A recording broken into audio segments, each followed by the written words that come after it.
So hello guys, welcome back to my new mini blog. So guys, কেমন আছো তোমরা সবাই? আশা করছি আছো অনেক ভালো। সো গাইস, স্বাগতম জানাই তোমাদেরকে নতুন আবার একটা ব্লগে। সো গাইস, আজকে আমরা যাচ্ছি ওই কমলদার বাড়ি চানপাড়াতে। সো সর্বপ্রথম আমাদেরকে ফিউল করাতে হতো বাইকে, যেহেতু ফিউল কম, অনেক দিন ধরে বাইক চালাচ্ছি কিন্তু ফিউল করাচ্ছি না। আজকে যদি ফিউল না করি তো কোথাও গাড়ি ধোকা দিবেই। চলো যাই হোক, ফিল করালাম। ফিল করতে দেখতে পাচ্ছ দাদাটা এখন ফিল করছিল করার পর গাইজ, তারপরে দেখতে পাচ্ছেন কত টাকার ফিল করালাম। প্রায় সম্ভবত আমি 150 টাকার ফিল করালাম। করানোর পর আমরা ফিল পাম্প থেকে বেরিয়ে গেলাম। বেরিয়ে গিয়ে এবার যাবো আমরা ওয়েডিং লোকেশানে। সো গাইজ, আজকে ওয়েডিং লোকেশানে কী কী করি ভিডিওটা দেখো শেষ পর্যন্ত, অবশ্যই ভালো লাগে। কিন্তু আজকে ছিল দিনটা খুবই একটু মেসে টাইপের ঘোলা। তো দেখতে পাচ্ছ আমরা ওয়েডিং লোকেশানে চলে আসলাম। আমাদের কালকে শ্যুট কিছুটা বাকি থেকে গেছিলো, তো ভাবলাম যে প্রথম ওইগুলো শ্যুট কমপ্লিট করবো। সো আমরা লোকেশানে আসলাম, এসে বাইকটা লাগিয়ে দিলাম সুন্দর একটা পার্কিংয়ে। সো আমরা এখানে একদিন ধরে বাইক পার্ক করছি, আজকে টোটালি 2 দিন। তারপরে ফার্স্ট এন্ট্রি নিলাম, দেখতে পাচ্ছ ফুলের ডেকোরেশন রিমোটা করেছে।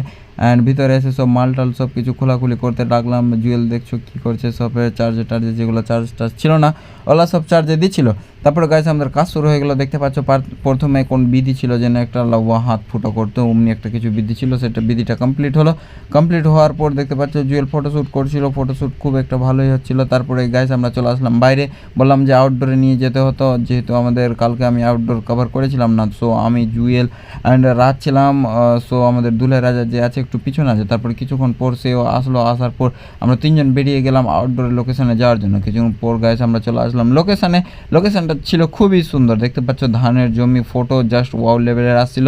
অ্যান্ড এখানে ড্রোন সব ফ্লাই করিয়েছি, দেখতে পাচ্ছ আমি সামনে ফটো ক্লিক করছি। আজকে আমি ড্রোনও এনেছিলাম, এখানে ড্রোনও ইউজ করলাম। দেখতে পাচ্ছ আমার যে ড্রোনটা আছে আমি সেই ড্রোনটা ইউজ করছি। তারপরে গাইস কিছুক্ষণ পর চলে আসলাম আমরা নেক্সট শ্যুট নিতে।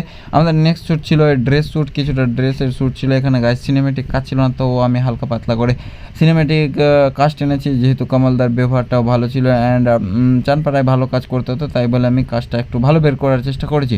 সো শ্যুটগুলো A1 এসেছিলো, পাঞ্জাবি খুবই সুন্দর ছিল, মালা টালা সব কিছু ছিল, জাস্ট ওয়াও লেভেলের শ্যুট এসছে।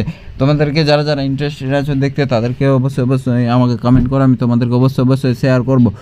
দেখতে পাচ্ছ পাঞ্জাবি খুবই সুন্দর। অ্যান্ড তারপরে গাইস আমরা শ্যুট কমপ্লিট করার পর চলে আসলাম আমার নিচে। দেখতে পাচ্ছ আমার কোলে আছে এখন Z5, যেহেতু আমাদের আর এখন কোনো কাজ ছিল না। তারপরে আমাদের কাজ ছিল মডেলকে নিয়ে ছাদে গিয়ে শ্যুট করা, যেহেতু ও রেডি হতে গেছিলো। তো রেডি হয়ে কমপ্লিট হয়ে চলে আসলো উপরে এসে আমরা কিছুটা শ্যুট নিচ্ছিলাম। দেখতে পাচ্ছ কিছুটা ফটো অ্যান্ড কিছুটা ভিডিও ক্লিপগুলো বের করছিলাম, যে আছে তোমাদের সামনে আছে। আমি এর রিয়েল ভিডিও অ্যান্ড রিয়েল ফটোগুলো যেগুলো আছে সেগুলো পোস্ট করবো। যারা দেখতে ভালো লাগবে অবশ্যই লাইক করো। তারপরে কিছুক্ষণ পর গাইস বেরিয়ে গেল আমাদের দুলে রাজা। এটা ভিডিও তোমরা আমার পেজে দেখো, অবশ্যই ড্রোন ভিউটা নিয়েছিলাম। এটা হলো মাদিয়া ব্রিজের ভিউ, খুব সুন্দর ভিউ এসে দেখতে পাচ্ছ, মানে অনেক ভালো, আমাকে খুব ভালো লেগেছে। এর থেকে ভালো শ্যুট ছিল অবশ্যই, কিন্তু আমাকে বেশি ভালো এটাই লেগেছে, তাই বলে আমি এটাই শেয়ার করছি। তারপরে গাইস কিছুক্ষণ পর আমরা চলে আসলাম মডেলের বাড়িতে। সো আমাদের সর্বপ্রথম ছিল মডেলকে নিয়ে কিছুটা ফটোশ্যুট করা। তো দেখতে পাচ্ছ আমাদের মডেল লেহেঙ্গা পরেছিল, তো আমি প্রথম পারমিশন নিয়েছি যে এই টাইপের সে পোজ নিতে ইন্টারেস্টেড আছে না কি না, বা যদি আনকমফোর্টেবল ফিল করে তো নিতাম না। সো বললো যে কোনো অসুবিধা নাই। অ্যান্ড আমি আমাদের দুলের রাজাকেও জিজ্ঞাসা করেছিলাম যে কোনো প্রবলেম হলে একটু জানিয়ে দাও, ও বলেছিল না বিন্দাস নাও। সো আমি পোজগুলো বললাম যে এই টাইপের পোজ আছে তোমরা করো, তো বললো হ্যাঁ ওকে অসুবিধা নাই, আমরা করে নিব এই টাইপের পোজ। তারপরে গাইস এগুলো ফটোর আউটপুটগুলো দেখো, হালকা পাতলা করে তোমাদেরকে আউটপুটগুলো দেখাচ্ছি। জাস্ট ওয়াও লেভেলের আউটপুটগুলো, জাস্ট সুন্দর। আমি মানে ফার্স্ট টাইম নিলাম এই লেহেঙ্গার শ্যুটটা এমনি টাইপের, তো জাস্ট ভালো এসেছিলো। তারপরে গাইস দুজন স্টেজে আসলো। স্টেজে আসার পর একটা সিন ছিল, যে দেখতে পাচ্ছ তোমরা, দেখেই বুঝতে পারবে এখন কি সিনটা আছে। জাস্ট হাই গাইস, মানে ফিদা হয়ে পড়ে গেল। সো গাইস আমরা এখন আছি চানপাড়াতে, আমাদের কাজ প্রায় কমপ্লিট। এখন বাজে কটা,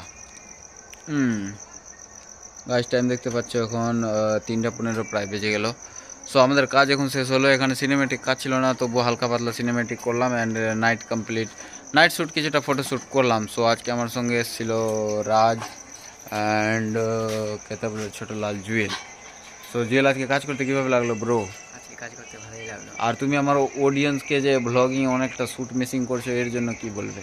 এটা ওর জন্য দায়িত্ব হবে আপনি, কারণ ফোনটা আমাকে দিচ্ছেন না, আমি ব্লগিংটা করবো। সো গাইজ আমরা শ্যুটের জন্য খুবই দুঃখিত, কারণ কাজের একটু প্রেশার আছে, দিনে 2টা করে বুকিং ধরা আছে। সো তাই বলে একটু ব্লগিং এদিক ওদিক হয়ে যাচ্ছে। সো রাজ, কাজ করে কীভাবে লাগলো ব্রো? ভালোই লাগলো এক্সপিরিয়েন্স। এটা তোমার প্রথম কাজ কি? হ্যাঁ একেবারে খাওয়া দাওয়া হয়েছে? হ্যাঁ হয়েছে। একদম একদম। Ultra Pro। চলো জুয়েল, কালকে আবার কোথায় যাবে কাজে? কালকে এখন কোনো ঠিক নাই কোথায় যাব, কালকে দুটা বিয়ে আছে, এত নাইট, চাঁদপাড়াতে আছে একটা মুর্শিদাতে আছে, কোথায় যাব কে জানে। এত নাইট কাজ করে কিভাবে মনে হচ্ছে? নাইট কাজ বলে কষ্ট করে যাও, ফুলের আশা করি না, একদিন আমরাও ফুল পাবো, কষ্ট করছি তো রাত 3টা পর্যন্ত ডেলি খাটাটা। হ্যাঁ মেরি জান, একেবারে জুয়েল ঠিক বলেছে, কষ্ট করে যায়, কষ্ট করেই যাও, ফলের আশা একেবারে করো না।